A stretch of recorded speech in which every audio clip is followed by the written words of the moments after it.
So I feel a little bit bad about complaining about the heat when actually Sweden is doing quite well comparison to a lot of other parts of Europe. It's not that hot. It's not record-setting heights of heat compared to like England and France and Germany. But who cares? I'm the main character. I'm the main character in my story, and I'm not doing so great. I'm sweaty, and it's poor me.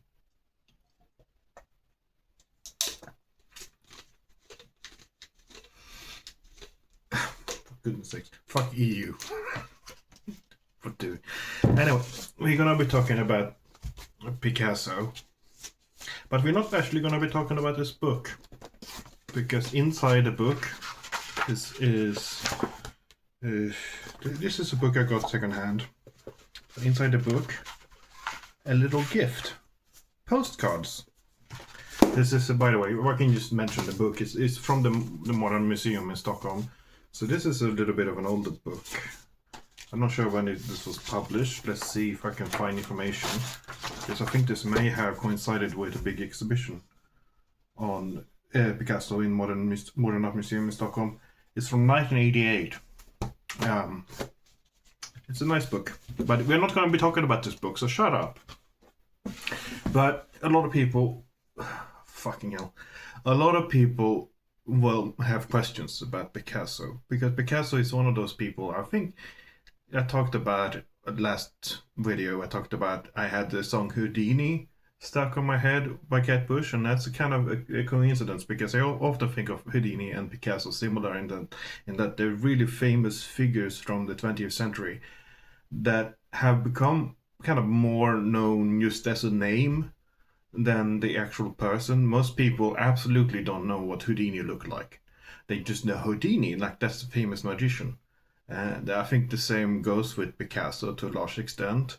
When people think of, famous painter, they think of Picasso. If you have, a person saying, well, I tried doing a little bit of painting, but yeah, it's not that good. But what can you expect? I'm not Picasso or anything like that. I don't, Picasso has become that shorthand for a great painter, which is a little bit interesting, actually, because Picasso, it has resulted, I think, in a few people being quite confused or not really understanding the time frame within with Picasso. I've seen people be confused that Picasso lived up till the 70s. I'm not sure when he died, some 76 or something like that. But yeah, Picasso was around to hear the Beatles. I don't think he probably would have cared about the Beatles. He was an old man at that point. But Picasso is a modern man. He is a modern artist, and probably sort of made reference to Picasso being a terrible person last video, and he was. I think it's quite. I don't have the exact accusations that's thrown at Picasso, but by all means, he seemed to have been really kind of a terrible person, a bit of a jerk, and not great with women. But kind of as you expect. No murdering though. So comparing him, saying he's the greatest monster of the 20th century is obviously hyperbole. He's only like the third after Hitler and Mussolini, and then Picasso. In any case, he might be, he would be in the category of most important artist of the 20th century, and that's not really speaking subjectively, kind of objectively. Like just in terms of the reach and the influence, he invented along with Braque, Braque. He is the co-inventor of the collage, and he credited as a co-inventor of collage. Obviously, people have been having paper and ink glue and taping and peeping and blah blah blah. They have been doing that for a long time, but Picasso kind of brought it into a fine art category with Braque. Obviously, that's a huge influence, and throughout the early 20th century, Picasso was really an important and influential figure, just all over the board in Paris. The one character you would really put alongside Picasso, if you were to make that kind of try to determine and crown the most important artist of 20th century. The other one would probably be Matisse, Henri Matisse. But I'll talk Matisse at some point. I do like Matisse more than Picasso, I think. But there's a lot of stuff to be said about Picasso, which is why this video is not going to be full on talking about everything about Picasso. I kind of just want to focus on these postcards because they're fun. And they're old postcards, and people don't have postcards anymore. So it's just fun. And when you get a book secondhand and you have a bunch of postcards in the book, you feel like I got a gift for free. It's like when you're a kid and you have this cereal box and you get a little toy inside. This is the sad adult version of that. I just need to stay hydrated. But these kind of show mostly just drawings, but I think that they're fun drawings. There's 3 drawings and a painting. We can start off with a painting. This is La Femme aux yeux noirs. Kvinna med svarta ögon på svenska, so Woman with Black Eyes. This is from 1941. Actually, now I can see here, Pablo Picasso, 1881 to 1973. So the guy became old. You know, he was an old guy when he died in 90s.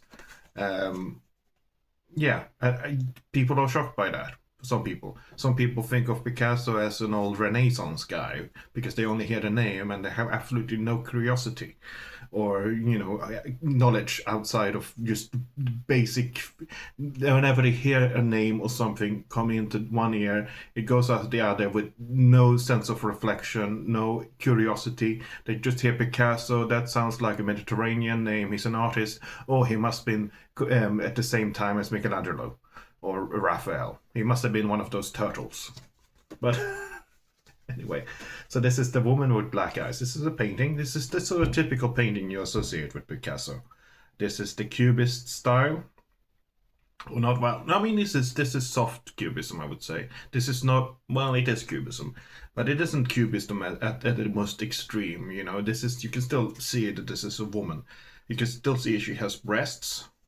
This, I suppose this is her other arm. She wears a sort of hat. There was an exhibition recently at Modern Art Museum in Stockholm that I went to for old man Picasso. So paintings from the 60s, even paintings from the 70s. It was old perverted Picasso. That's the thing, like I mentioned, Picasso was earlier on in his career kind of in the mix with the sort of early avant-garde. He helps co-create the collage. He does a lot of cool experimental things. He's in with the hip crowd.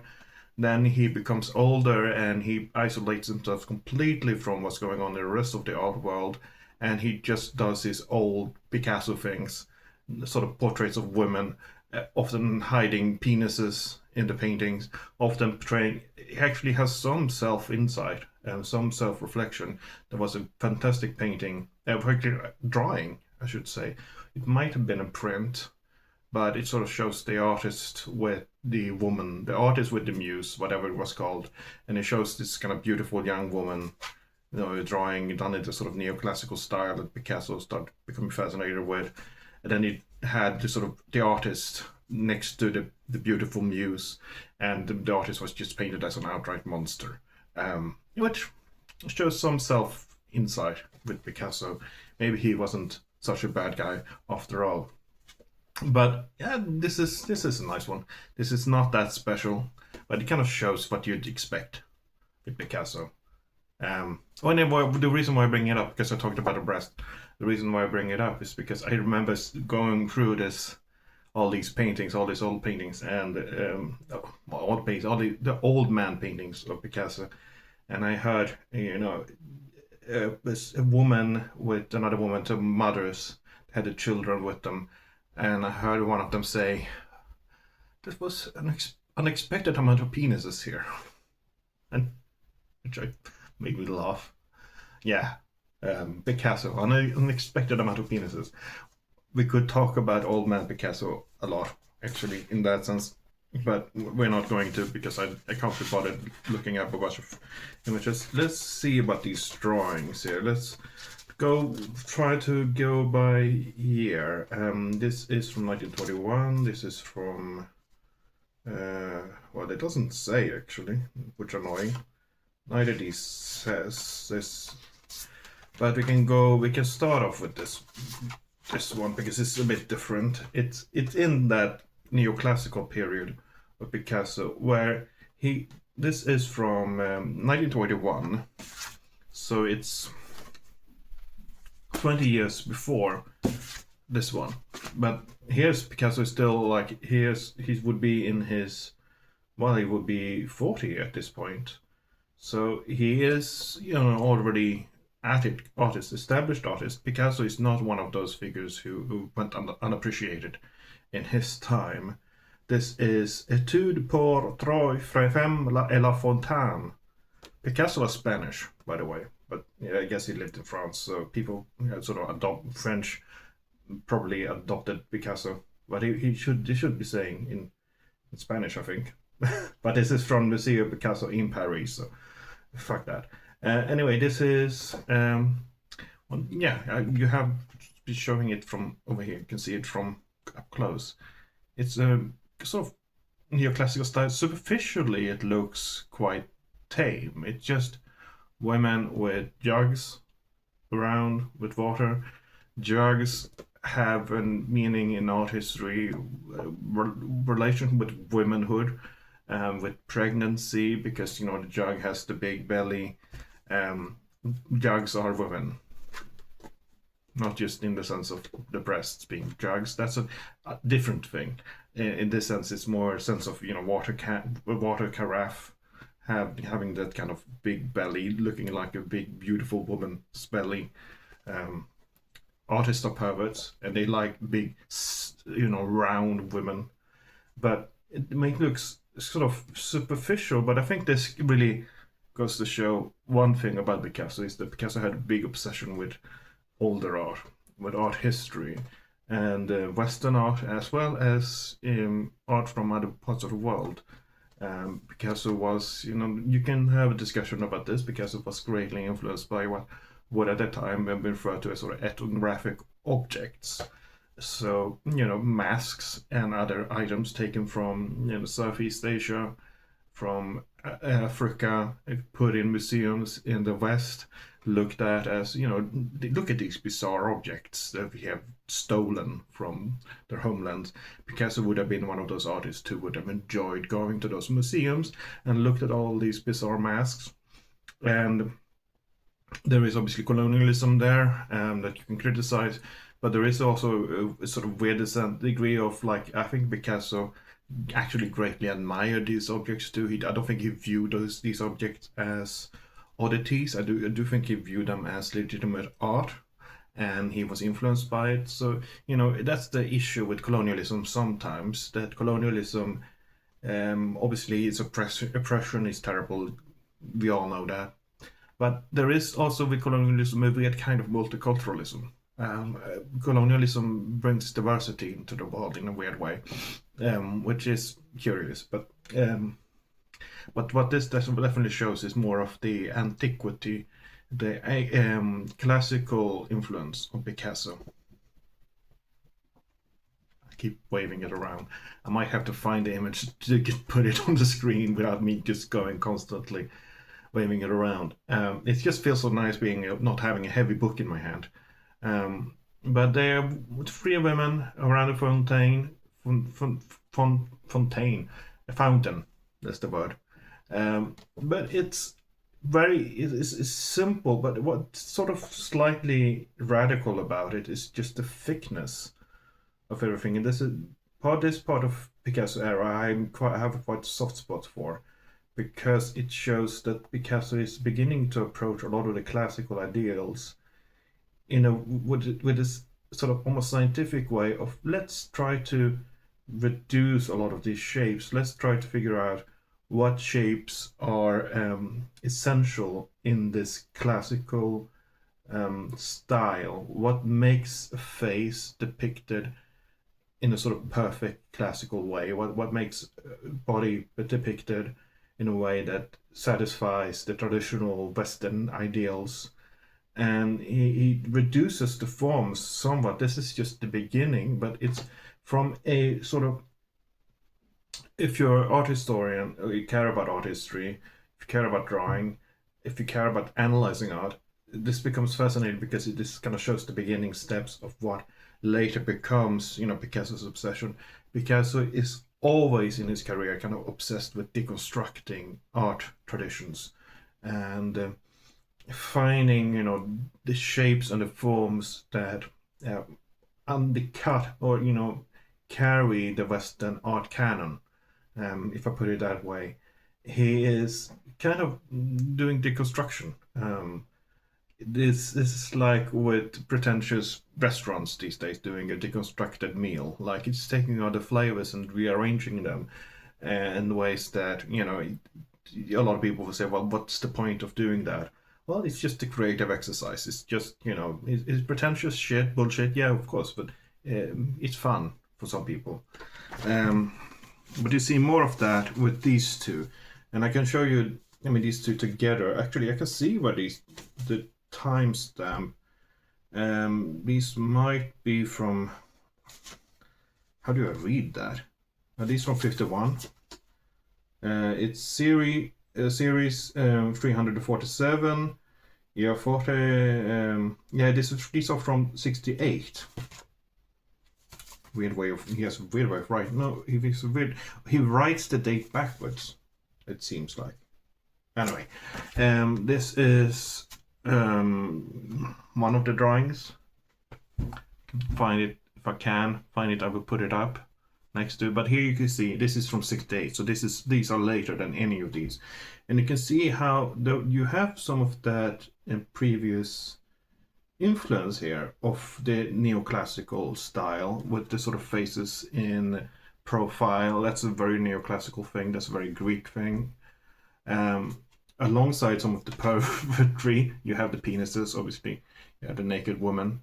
You have the old man here, probably Picasso himself. Who knows? You have Sonic the Hedgehog here, for whatever reason. Gotta go fast. This wouldn't it be great if we find out that, yeah, this is where Sonic the Hedgehog came from? When Sega was developing the game, they saw an exhibition on Picasso. But it's very rough. Some people will say this is ugly looking. For someone who cares about pen strokes and draftsmanship, it's quite simple, but it's simple in a way where you may have heard an artist say before, you may have heard me say before, that when the better you get a drawing, the harder it is to draw something that's intentionally ugly or intentionally do drawing wrong.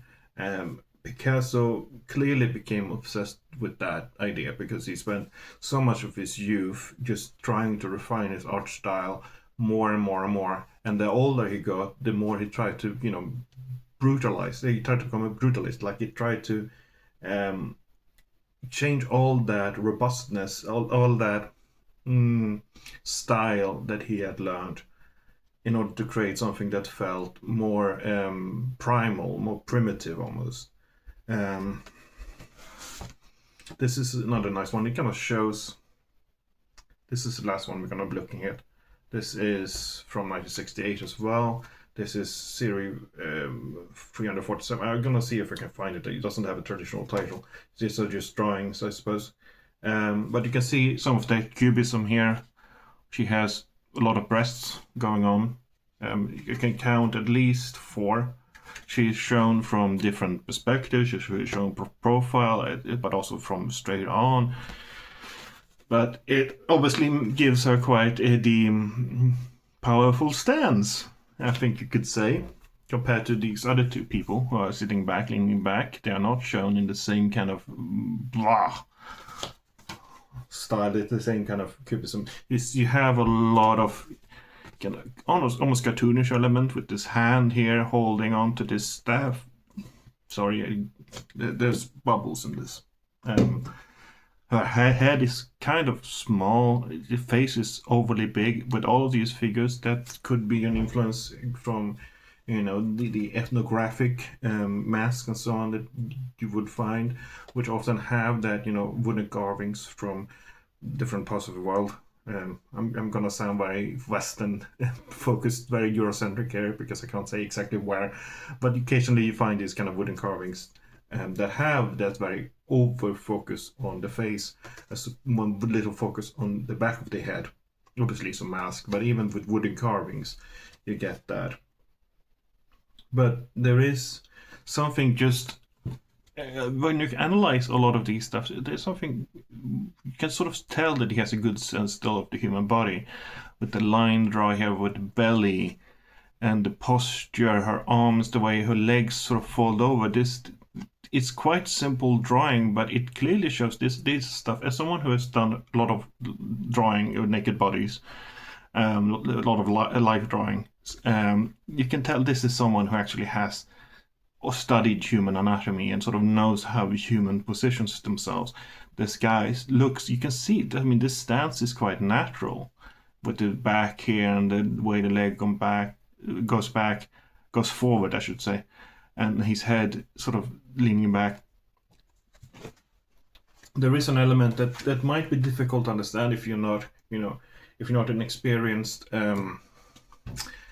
draftsman. If you don't draw a lot, you might not see a lot of these details. Fuck, I'm sweaty. But they are there, and that's sort of things you can get very nerdy about.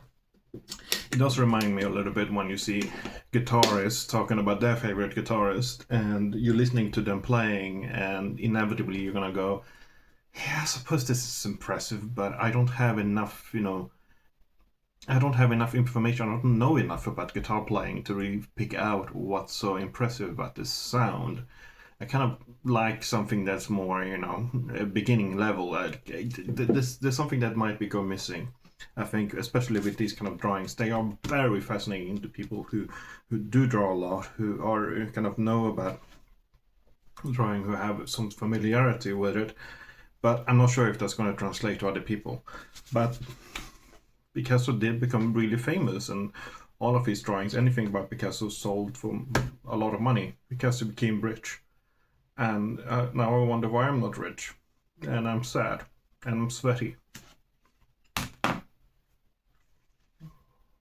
God. God doesn't live here in this house. God doesn't live anywhere on Earth. He has abandoned us. He is off on Neptune or something like that. He's tending to microorganisms living deep in the sea there. God doesn't care about humanity. He is off in another part of the galaxy. And that's why we're all going to burn to death in global warming. Boop.